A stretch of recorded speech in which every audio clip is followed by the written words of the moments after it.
रक्षाबंधन म्हणजे भावाकडून बहिणीला मिळालेलं रक्षणाचं वचन. महाराष्ट्रातील भगिनींसाठी महाराष्ट्र अधिक सुरक्षित झाला पाहिजे असं देवाभाऊंना वाटतं. देवेंद्रजींचं सरकार सत्तेत आल्यापासून महाराष्ट्र देशातील महिलांसाठी सर्वात सुरक्षित राज्यांपैकी एक ठरलाय.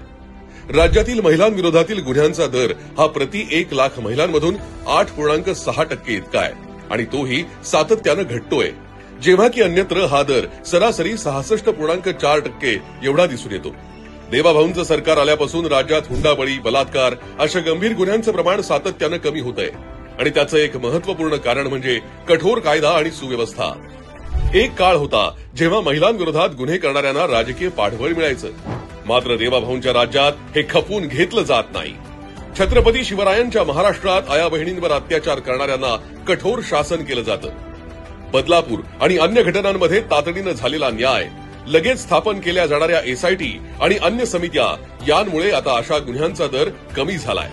महिलांविरोधातील गुन्हे कमी करण्यासाठी कठोर कायदे ही एक प्रभावी पायरी आहेच, पण त्याहूनही महत्वाची गोष्ट आहे समाजाची मानसिकता बदलणं.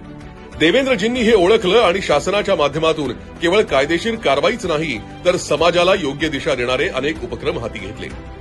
महाराष्ट्र शासन, महाराष्ट्र पोलीस आणि महिला आणि बाल कल्याण विभाग या सर्वांच्या मदतीनं शाळा महाविद्यालयातून गुड टच बॅड टच अभियान, जागर स्त्री शक्तीचा अभियान, सक्षम महिला सुरक्षित समाज अभियान अशा अनेक जनजागृतीच्या कार्यक्रमातून तरुणांमध्ये स्त्री पुरुष समानतेची जाणीव निर्माण करण्यात आली आहे.